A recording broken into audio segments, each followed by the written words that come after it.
My name is Dwayne Gow. My car is a 1967 Plymouth Belvedere. There he is.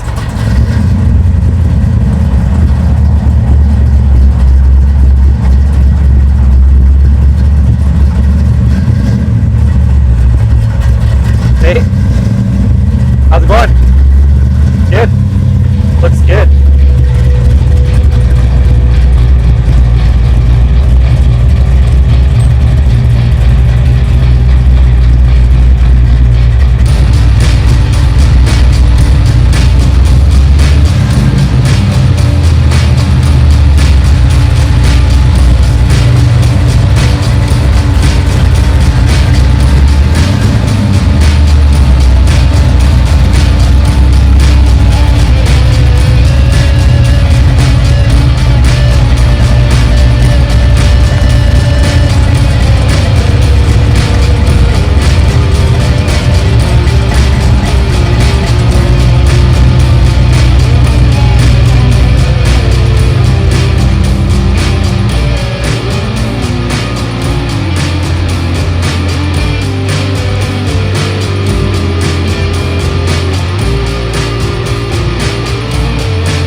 I've had it about 13 years now. A little bit of work each winter that I have it. It was a pretty rough car when I got it. Like I was saying before, wires hanging down, different fuel lines. It wasn't street legal. I still drove it. Not legally, I guess, in a sense. And so each winter I come in and I do a little more work, and then eventually I got an out of province done on it.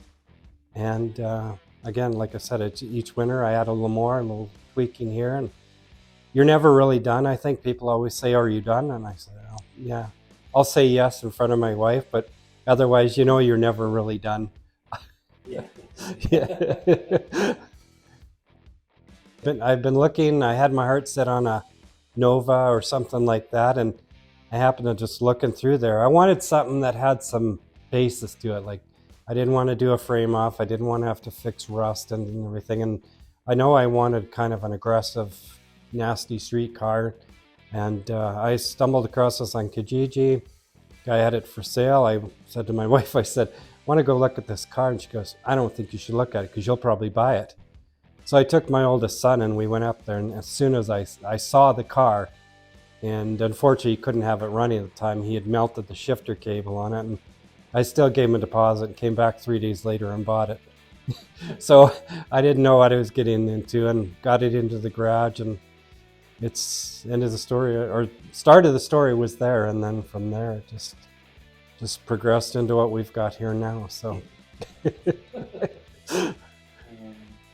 kind of engine and trans are you on? the engine originally had a 440 that was mildly built. It was pretty rough.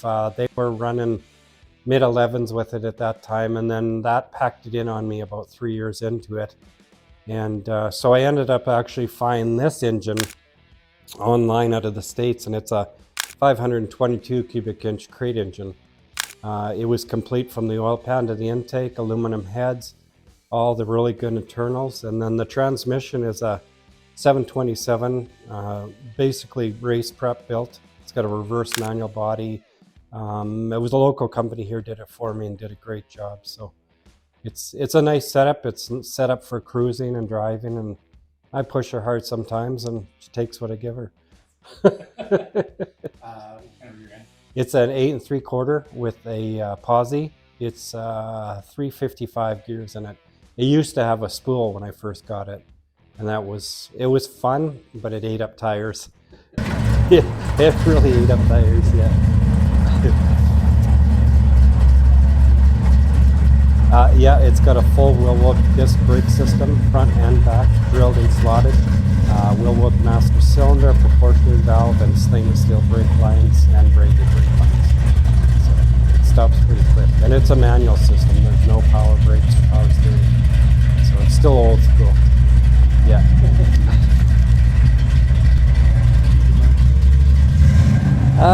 If the money ever allowed, I'd like to do a full tub on the back, a full section.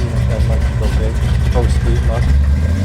And if it ever really came down to it, I'd probably do a 572 Hemi blowing. If the lottery ever came in, I've always liked the blown street car, and I think that would be my ultimate dream. Yeah, but I think I'd do the tub first and put some big street tires under it. How wide tires do you run? They're 50 series. What are the two? Yeah, 50 series, but I don't remember the actual number on them. But they're pretty wide. Yeah. What kind of power adders? It's naturally aspirated. The numbers on it is 600 horse and 638 foot-pounds of torque. I do have a nitrous bottle in the back, but it's not hooked up. Not yet. That's what you're telling the wife. Yeah, just for show, right? Cause the other people have trust issues when they don't see the lines. Yeah. Exactly. When you drive it? 2 or 3 times a week, almost. Yeah, either Thursday nights or we go a couple times in the weekends, and I'll take it to Sylvan and Lacombe and Innisfail, and we've driven out to Markerville, and it's what I built it for. The only time I don't go is when it's raining, because I have no traction, and I don't have the wiper motor in it anymore. So it doesn't have wipers. So I have been caught in the rain. It's fine. I don't care. It gets wet, dirty. It's not a trailer queen. I mean, except for long distances. I mean, it's not very functional when you get 5 miles to the gallon. So What kind of fuel do you run? 94 octane, and then I add octane booster. Okay. So VP race fuel. Mixes, I think it ends up being about 100 octane. So it seems to like that really well. Yeah. Favorite show to take to? Oh, that's tough. Well, the Thursday night cruise show in Red Deer is good, but I think one of my favorites is Revelstoke Car Show. Okay. Yeah, it's usually in June, and the setting's incredible in the mountains, and you always see lots of stuff because there's so many people come from all over BC. It's really actually a really good show. It's not overly big, but it's a good show. Yeah, it's a really good show. Yeah, the one that always comes to mind is like the industry I'm in is fire and safety, and so one winter I was out here working on the car, and I'm scraping off the old undercoating, and I'm using a torch, warm it up and scrape it. As I'm going along, some of the body plugs have been missing, and I'm going along, and I put the torch on, scraping. I look up into the trunk, and I can see it glow. I go, oh my God, there's a fire. So yeah, what had happened, I popped the trunk, I started one of those duster brushes on fire, you know, because they have that impregnated oil. And so I just grabbed it and threw it at the door, and my wife comes out and said, and it was right beside the fuel cell. So it could have gone really bad really quickly, but fortunately nothing happened. So it was, yeah, it couldn't have been any funny or any more dangerous, but yeah. Yeah. Any funny or interesting stories with that? Yeah, another one related to the fuel. I had put some new braided lines on and a new carburetor, new fuel rail. I just put in a whole tank of race fuel in because I was running full race fuel at that time when I got the new motor. And driving along, this guy says, "You're leaking something." And I go, that's weird. What would it? So I pull over in the Chapters parking lot, and not checking, I'd forgotten to tighten the fuel lines under the carburetor and had poured the intake full of race fuel. It was sitting there bubbling. So yeah, that was another one. Somebody was looking out for me there. Yeah. And I mean, I did have a fire extinguisher, but it would have been bad, really bad. So fortunately, nothing happened of it. I lost most of my fuel because I came to drive home and I ran out of fuel. So $100 and some worth of gas gone.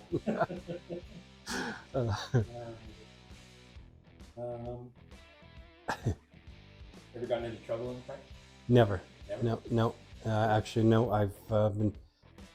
I pick and choose where I want to have fun. Yeah. And usually, you know, it's I don't know if it's the age thing. The cops tend to leave you alone or something. but I do have fun with it. I'll push a little bit, and you know, but no. Well, the only other time I got stopped is when I had an in transit sticker in my window. It was in the wrong spot, so Oh, okay. yes. Luckily, I've never had a ticket though. That's good. Yeah, knock on wood. Yeah. Is there any shout outs to anybody who helped you build the car? Or? Oh yeah, local vendors in Red Deer have been amazing. When I first got the car, I didn't know anybody.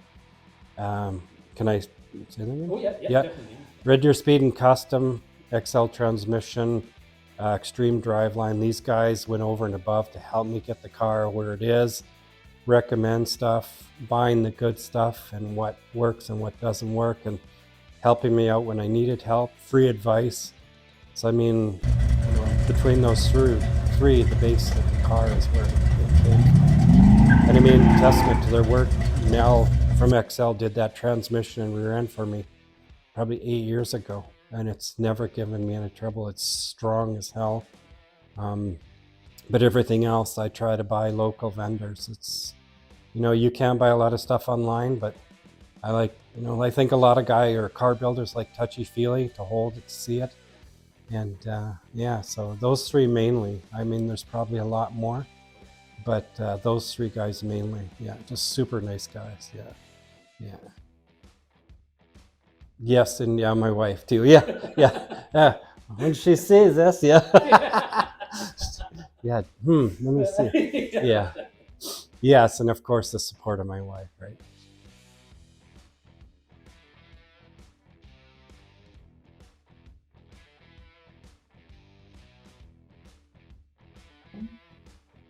Tell us about you. Oh. For work, what got you into cars? Well, I work in fire and safety. I work for a company that does mainly fire extinguishers, fire alarms, hence the fire in the car. So a lot of related stuff like that. How I got into cars? I think it was my dad. My dad was always a Dodge kind of guy, Dodge Chrysler. So I think that's where the brand loyalty came from. Watching dad work on cars, learn to work on cars. I got my first car was an older Mustang II, which was an absolute piece of junk. And so you learn to fix quickly. And then from there, I worked at a gas station. Guys there were awesome, took me under their belt. I was mostly pumping gas, but guys in back showed me how to fix stuff. And that was actually the first place I ever did an engine swap on an older truck. And so from there, we just progressed and progressed. And of course, the kids came along and I still wanted a car. So the timing was right when this came along. Children were almost out of the house and there's some money in the budget for it. And so I ended up, like I said earlier, I was looking for a Nova. I'm not sure why, but I ended up back onto the Chrysler brand, and it's still in your blood, I guess. Yeah, so it's, I mean, yeah, I think I'd have to say definitely my father. You know, just because he was a very loyal Chrysler person. Dodge, well, he had Valiant's, Plymouth, Dodge trucks, and I think the last vehicle he ever drove was a Dodge truck. So yeah, that's where it comes from.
Get a lot of rousing though, right? You know, the Chevy and Ford guys always like, yeah, you Mopar guys, the most expensive hobby there is.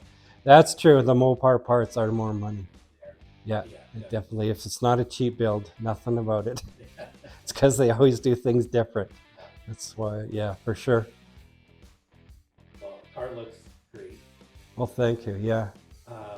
Anything else you want to mention about it?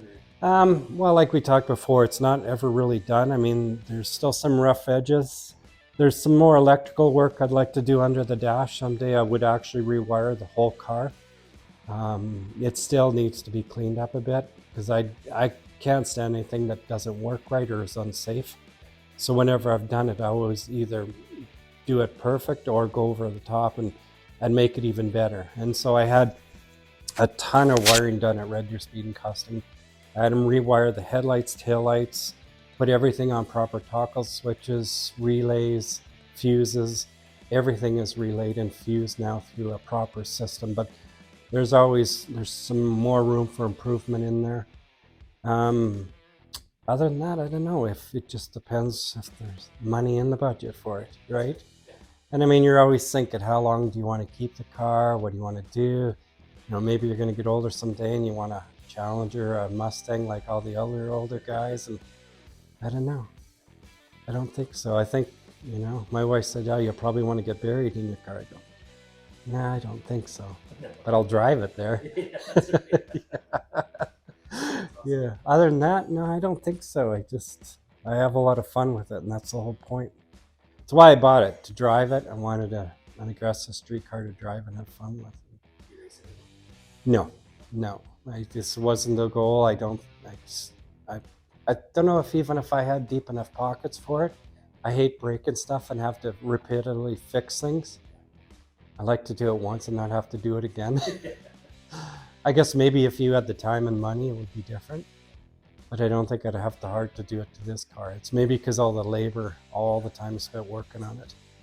You know, if you had a car that was just a dedicated race car and it got beat and thrashed and, you know, you drop another motor in it and so on and so forth. But I don't know. It's just fun.